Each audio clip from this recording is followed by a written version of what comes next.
ورحمة الله تعالى وبركاته. أعزائي طلبة وطالبات الصف الأول الثانوي، خلصنا الموضوع الثاني إن شاء الله من مبادئ التفكير العلمي، وهناخد النهاردة اختبار على الموضوع الثاني. طبعا اختبار من كتاب الامتحان صفحة 66. يا ريت الناس تتابع معايا. نحل الامتحان بناء على فهمنا للموضوع إن شاء الله. السؤال الأول بيقول، طبعا الكتابة مش واضحة عندي هنا، بس حاولوا تجيبوها من الكتاب. عند قيام الكيميائي بعمل تجارب فإنه يستبعد أي استنتاج مسبق حتى إذا قام بهذه التجربة من قبل. يعني بيستبعد أي حاجة قبل كده حتى لو هو كان عامل التجربة قبل كده. يجسد ذلك أو يجسد موقف الباحث إحدى خصائص التفكير العلمي، وهي أنه استمراري ولا موضوعي ولا كمي ولا هادف. هنا الباحث هيستبعد أي حاجة سابقة، هيستبعد يبقى موضوعي على طول يا جماعة، لأنه طالما أنه هيستبعد استنتاجات المسبقة، يعني الاستنتاجات المسبقة مش هتأثر عليه، يبقى هنا هو إنسان موضوعي، يبقى دي الموضوعية. خلاص. طيب السؤال رقم 2، قيام الدولة بعمل أنفاق وكباري في مفترق الطرق لتسهيل المرور وحل مشكلة التكدس بالإشارات. يطبق موقف الدولة إحدى خطوات التفكير العلمي، وهي إيه؟ طبعا الدولة هنا حلت مشكلة، تمام؟ حلت مشكلة حل صحيح وسليم، يبقى هي ما اقترحتش فروض، لا ده هي حلت المشكله، يبقى الفرض الايه؟ الفرض الصحيح او الفرض الايه؟ السليم، اللي هو رقم د. طيب رقم 3، قيام محلل المباراه بالدفاع عن الفريق الذي يحبه بالرغم من كثره اخطائه او من كثره اخطاء هذا الفريق.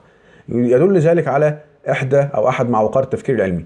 هنا دفع عن الفريق اللي هو بيحبه، طبعا الحب ده عاطفه ومن ضمن المشاعر والاحاسيس والانفعالات، يبقى ديت تاثير العوامل الايه؟ الانفعاليه، يبقى بيدل على احد معوقات التفكير العلمي وهو العوامل الانفعاليه. طيب نشرت رقم 4، نشرت منظمه الصحه العالميه عام 2019 ان 7 مليون شخص يموتون كل عام بسبب التعرض للهواء الملوث. ده بيدل على احدى خصائص التفكير العلمي، وهي ايه؟ طبعا بيقول لي 7 مليون، بيستخدم ارقام ومقادير واحصاءات رقميه، بيقول لي 2019 عام 2019 7 مليون شخص ماتوا، يبقى ده معناه ان التفكير العلمي تفكير ايه؟ تفكير كمي بيستخدم الرقم والمقادير، يعني بيستخدم الرياضه عشان يعبر عن القوانين بتاعته. تمام؟ دي بنسميها صفه الكميه. رقم 5، توصل اينشتاين لقانون النسبيه، اللي هو بيقول كل شيء نسبي. كل شيء ده تعميم على طول، تعميم، كل شيء نسبي من خلال ادراكه التباين بين الاشياء وبعضها البعض. هنا بيقول لي طبق بمثالين من عندك على احدى خصائص التفكير العلمي. الخاصيه اللي هنطبق عليها هنا ايه يا شباب؟ دي خاصيه الايه؟ العموميه. التفكير العلمي تفكير عمومي. طيب عايزين مثالين على كده. اول مثال، ان العالم توصل الى ان كل المعادن تمدد بالحراره من خلال اختباره الحديد والنحاس والفضه. المثال الثاني، توصلت ان فلانا عنده انيميا او نقص في الايه؟ في الهيموجلوبين او نقص في الحديد من خلال تحليل او فحص عينه من الدم بتاعه. تمام؟ يبقى كده دول المثالين. السؤال رقم 6 بعد كده بيقول لي ملاحظتك بعدم وجود اخلاقيات للتعامل بين الناس وبعضها البعض، يشير ذلك الى احدى خطوات التفكير العلمي، وهي ايه؟ انت لاحظت ان في يعني مفيش اخلاق بين الناس وبعضها، انت هنا شعرت ان في حاجه غلط، الشعور بالحيره والتردد تجاه صعوبه معينه، ده الاختيار رقم الف. رقم 7، قسم العلماء المواد المختلفه من حيث قابليتها للاشتعال الى مواد قابله للاشتعال ومواد غير قابله للاشتعال، كما قسموا المواد القابله للاشتعال الى مواد بطيئه ومواد سريعه. هنا بيقسم، يعني بيصنف. تمام؟ يبقى ده بيمثل ايه؟ مهاره التصنيف، وهي احدى مهارات التفكير العلمي، مهاره التصنيف رقم ج. رقم 8، يقع بعض الشباب غير الناضج في المشكلات حيث يسيرون وفق اراء رفقائهم بغير فحص، يعني بيسمع كلام زميله من غير ما يفحصه. يبقى هنا ايه اللي حصل؟ ان هو سلم بمعلومات من غير ما ينقضها، يبقى التسليم بالمعلومات دون نقد، وده احد معوقات التفكير العلمي رقم ج طبعا.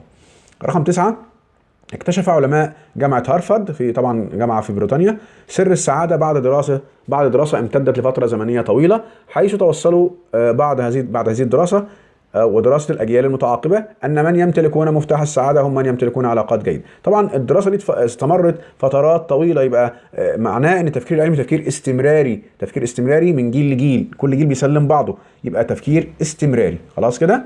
طيب رقم 10، استخرج المتغيران المستقل والتابع من المثال الآتي. احنا اتفقنا ان عندنا 3 متغيرات، هو طالب مني 2 بس هنا. تمام؟ تأثير سوء التغذية على نمو صحي للأطفال. احنا قلنا عندي متغير مستقل ومتغير تابع، دول الأساسيين يا جماعة. المستقل هو اللي بيأثر والتابع هو اللي بيتأثر. طب هنا اللي بيأثر هو مين؟ سوء التغذية، تأثير سوء التغذية، يبقى ده متغير مستقل، يبقى حط خط تحت سوء التغذية وقول متغير مستقل. بيأثر على ايه؟ على النمو بتاع الأطفال، بيأثر على النمو الصحيح، يبقى النمو الصحيح هو المتغير التابع. يبقى أنا عندي سوء التغذية متغير مستقل، والنمو الصحيح للأطفال متغير تابع. طيب السؤال رقم 11، قامت بعض الدراسات حول ظاهرة ارتفاع تكاليف الزواج، وقاموا بوضع العديد من البدائل. وضع العديد من البدائل يعني وضع العديد من الاقتراحات اهو، يبقى هنا معناها ايه؟ اقتراح او فرض فروض، اقتراح حلول او فرض، نسميها فرض الفروض رقم ج. السؤال رقم 12، استخدام الحائك اللي هو الترزي يعني للمازوره في معرفه اطوال وابعاد الجسم لعمل ملابس معين. طبعا المازوره دي عباره عن ايه؟ المازوره عباره عن آلة او اداه بيستخدمها الراجل الترزي. يبقى هنا بيستخدم ايه؟ بيستخدم القياس، عنوان القياس، استخدام ادوات والات بتساعدني على دقه الدراسه. يبقى ده الايه؟ القياس، مهاره القياس. عشان يقيس بيه، طبعا احنا بنقول بنستخدم المازوره عشان يقيس بيها من اسمها يعني كده. رقم 13، اختار العالم جاردنر نظريه الذكاء موضوعا لابحاثه، واستنتج بالادله وجود الذكاءات المتعدده. اختار يعني حدد، هو اختار بمزاجه، محدش اجبره، يبقى معناه ان التفكير العلمي تفكير حر، رقم د.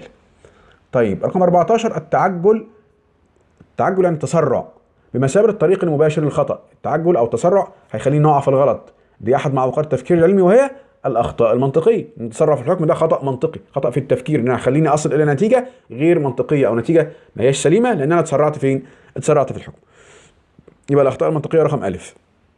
رقم 15، تفكير منظم منطقي واضح المنهج مترابط الخطوات. ده مفهوم التفكير العلمي. بيقول لي استخلص تعريفا للتفكير العلمي. استخلص بقى انت بقى قول من عندك تعريف للتفكير العلمي. ممكن نقول ان التفكير العلمي عباره عن خطوات محدده ومرتبه ومنسقه لتفسير مشكله معينه يستخدمها الباحث لتفسير مشكله معينه. خطوات محدده ومنسقه يستخدمها العالم لتفسير مشكله معينه. طيب رقم 16،